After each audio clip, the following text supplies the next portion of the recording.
Hello student, ધોરણ 9 Gujarati medium, chapter number 5 Linux operating સિસ્ટમની file system વિશે વાત કરીશું આપણે. તો લિનક્સ એક્સટેન્ડેડ ફાઇલ સિસ્ટમની કેટલીક આવૃત્તિઓનો ઉપયોગ કરે છે, જો કે અન્ય કેટલીક ફાઇલ સિસ્ટમ ઉપલબ્ધ છે અને વપરાશમાં પણ છે. આ બધી ફાઇલ સિસ્ટમ ખૂબ સમર્થ અને સુવિધાયુક્ત છે. Extended file system case sensitive છે, એટલે કે કેપિટલ અને સ્મોલ મૂળાક્ષરો બંને જુદા જુદા અક્ષરો ગણાય છે. એટલે કે લિનક્સ ઓપરેટિંગ સિસ્ટમની અંદર જ્યારે ફાઇલ સિસ્ટમની વાત કરીએ ત્યારે તો લિનક્સની અંદર એક્સટેન્ડેડ ફાઇલ સિસ્ટમનો ઉપયોગ થાય છે. તો એ જ્યારે તમે ઉપયોગમાં લેતા હોય બરાબર લિનક્સ ઓપરેટિંગ સિસ્ટમ, ત્યારે તમે કોઈ બી ફાઇલના નામ આપો છો. તો આપણે પહેલાં શું વાત થઈ હતી કે તમે ફોલ્ડરના નામ એક ફોલ્ડરના નામ 2 વાર આપી શકો નહીં. જ્યારે લિનક્સની અંદર તમને એ વસ્તુ પ્રોવાઈડ કરે છે કે તમે કેપિટલમાં આખું નામ લખો અને સ્મોલમાં આખું નામ લખો ફોલ્ડરનું.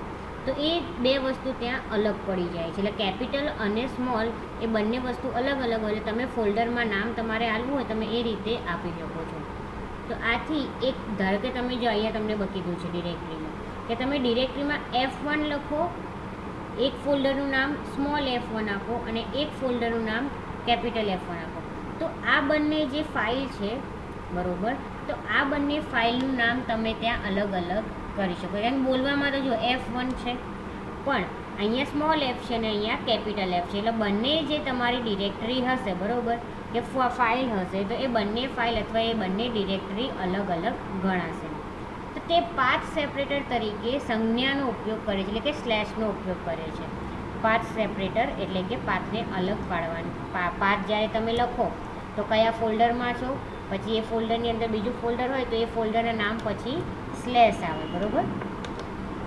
તો ફાઇલના નામના ફાઇલનો પ્રકાર બતાવવા અનુલંબનના ઉપયોગનો ખ્યાલ ફરજિયાત નથી અને તેનો ઉપયોગ ઓછી માત્રામાં થાય છે. મોબાઈલ ફોન સાથે વપરાતી USB ફ્લેશ ડિસ્ક અને મેમરી કાર્ડ સામાન્યતઃ ફેટ ફાઇલ સિસ્ટમથી ફોર્મેટ કરેલા હોય છે, પણ વધારે સારી કામગીરી અને સલામતીના ફાયદાઓ માટે USB ફ્લેશ ડિસ્કને NTFSમાં ફરી ફોર્મેટ કરી શકાય છે.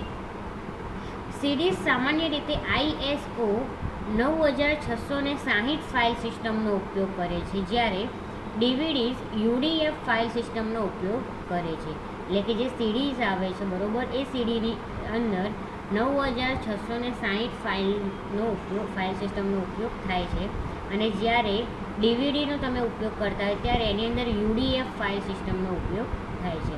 તો અલગ અલગ ફાઇલ સિસ્ટમની લાક્ષણિકતાઓ જુદી જુદી હોય છે. GUI અને ઓપરેટિંગ સિસ્ટમના ઘટકો વિશે વાત કરીએ હવે. તો ઓપરેટિંગ સિસ્ટમ સાથે જે આવે છે તેમાંથી કર્નલ સિવાય સૈદ્ધાંતિક રીતે બધું બદલી શકાય છે. એટલે કે ઓપરેટિંગ સિસ્ટમ તમે જ્યારે ઇન્સ્ટોલ કરો છો તો એની અંદર જે પ્રમાણે આખું એનું બેકગ્રાઉન્ડ હોય કે કઈ રીતે એના ડેસ્ક હોય બરાબર, કે આઇકોન્સ કઈ રીતે હોય, તો એ બધું તમે શું કરી શકો છો, બદલી શકો છો. પણ ખાલી એની અંદર જે કર્નલ આવે છે, આપણે પહેલાં બી વાત કરી હતી કર્નલ વિશે કે ઓપરેટિંગ સિસ્ટમ થાય ત્યારે બધું જે નિયંત્રણ કર્નલ કરતું હોય એની વાત છે. તો એ કર્નલને ના બદલી શકાય, બાકી ઓપરેટિંગ સિસ્ટમમાં તમે બધી વસ્તુ ચેન્જ કરી શકો છો. તો ઓપરેટિંગ સિસ્ટમ બદલ્યા વગર ડિવાઇસ ડ્રાઈવર્સ, સેલ્સ, લાઇબ્રેરી અને યુટિલિટીના પ્રોગ્રામ્સ એ તમામ બદલી શકાય છે. હકીકતમાં લિનક્સ જેવી કેટલીક નિઃશુલ્ક અને ઓપન સોર્સ ઓપરેટિંગ સિસ્ટમ આ તમામ માટે અનેક પસંદગી આપે છે. એટલે કે લિનક્સ ઓપરેટિંગ સિસ્ટમ અને એના જેવી બીજી બી એવી ઓપરેટિંગ સિસ્ટમ છે નિઃશુલ્ક, એટલે કે પૈસા આપ્યા વગર તમે ઓપરેટિંગ સિસ્ટમને ડાઉનલોડ કરીને ઉપયોગ કરી શકો છો. તો એવી ઓપરેટિંગ સિસ્ટમ છે ઓપન સોર્સ ઓપરેટિંગ સિસ્ટમ જેને કહેવાય, કે જેની અંદર આપણે આ જે કર્નલ સિવાય આખી ઓપરેટિંગ સિસ્ટમમાં જે ચેન્જ કરવું એ બધી વસ્તુઓ ચેન્જ કરી શકીએ છીએ. જો કે અમુક પ્રોપ્રાઇટરી એટલે કે માલિકીવાળી ઓપરેટિંગ સિસ્ટમમાં તમે સેલ્સ અને યુટિલિટીસની પસંદગી કરી શકતા નથી, પણ થર્ડ પાર્ટી એટલે કે જે વેન્ડર હોય બરાબર, તેમજ ઓપન સોર્સના સમાજ દ્વારા એ પસંદગી ઉપલબ્ધ બનાવે છે. આથી આ ઘટકોને આધારે ઓપરેટિંગ સિસ્ટમને ઓળખવી એ ભ્રામકતા છે. આ બધી બાબતોના વિચારે એક નવી વ્યાખ્યાને જન્મ આપ્યો છે અગાઉની વ્યાખ્યાથી તદ્દન ભિન્ન છે. કર્નલ અને ફક્ત કર્નલ જ ઓપરેટિંગ સિસ્ટમ છે અને અન્ય બધા ઘટકો બદલી શકાય છે અને આથી તે ગૌણ કે આનુષંગિક છે. જો અહીં આપણે વાત કરીએ કે આ ઘટકોને આધારે ઓપરેટિંગ સિસ્ટમને ઓળખવી એ ભ્રામકતા છે. એટલે કે શું કે ઓપરેટિંગ સિસ્ટમ તમે નાખી છે, ધારો કે વિન્ડોઝ 10 નાખ્યો અથવા વિન્ડોઝ 7 નાખ્યો, પણ એની અંદર તમે ચેન્જીસ કરી દો, એનો કલર ચેન્જ કરી દો, એની જે થીમ છે એ ચેન્જ કરી દો, તો કોઈ પણ એને પહેલી વાર જોશે ને તો એને ખબર ના પડે કે કઈ ઓપરેટિંગ સિસ્ટમ છે.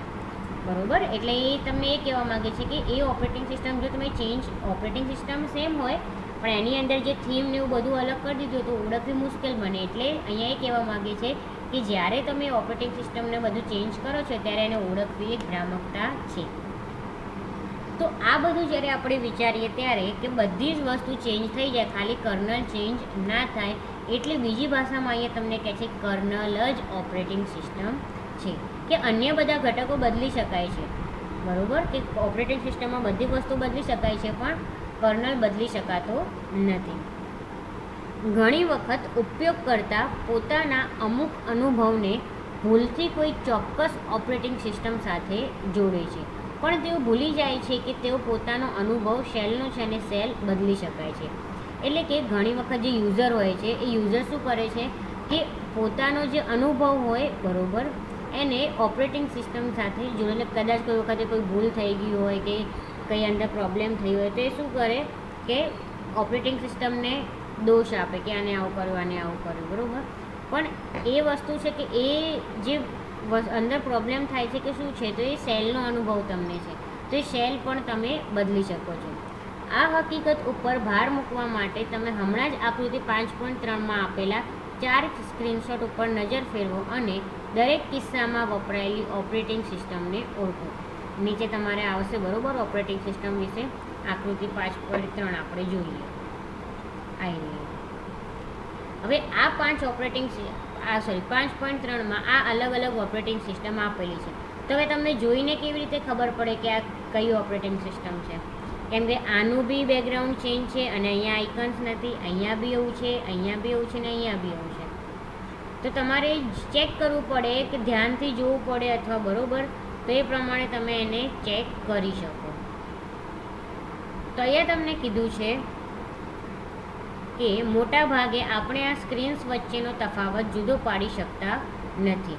તો અહીં આકૃતિમાં ઉપરના 2 સ્ક્રીનશોટ એ વિન્ડોઝ સિસ્ટમના છે અને નીચેના જે 2 છે એ લિનક્સ સિસ્ટમના છે. એટલે કે અહીંયા જ્યારે આપણે જોઈએ તો અહીંયા જે ઓપરેટિંગ સિસ્ટમ છે, બરાબર, તો ઉપરના જે છે આ 2 એ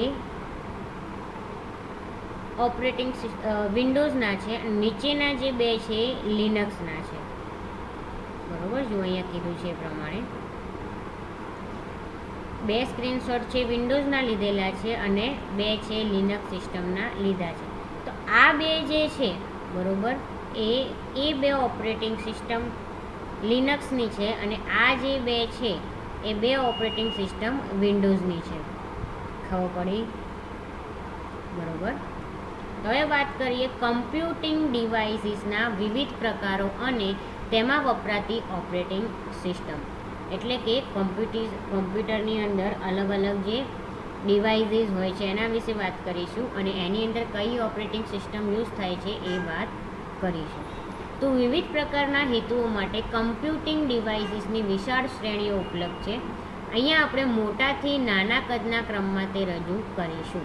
એટલે કે હવે જે આપણે જોઈશું, બરાબર, એ કોમ્પ્યુટર્સના અલગ અલગ ભાગ છે, નાનાથી લઈને મોટા સુધીના. બરાબર, કે કોમ્પ્યુટર જ્યારે શરૂઆતમાં આવે ત્યારે મોટા એક રૂમ જેવડા હતા અને પછી ધીમે ધીમે હવે એક રૂમમાં 50 આવી જાય એવડા થઈ ગયા. બરાબર, તો એ કોમ્પ્યુટર્સની વાત કરીશું આપણે. તો એમાં પહેલું છે સુપર કોમ્પ્યુટર, બીજું છે મેઇન ફ્રેમ કોમ્પ્યુટર, ત્રીજું છે સર્વર કોમ્પ્યુટર, પછી high and work station, personal computer, smartphone, tablets. બરાબર, તો આ બધા અલગ અલગ કોમ્પ્યુટર્સના પ્રકાર છે જે આપણે આના પછીના લેક્ચરમાં જોઈશું. બરાબર, તો આ લેક્ચરમાં આટલું જ, બાકીનું આપણે પછીના લેક્ચરમાં જોઈશું.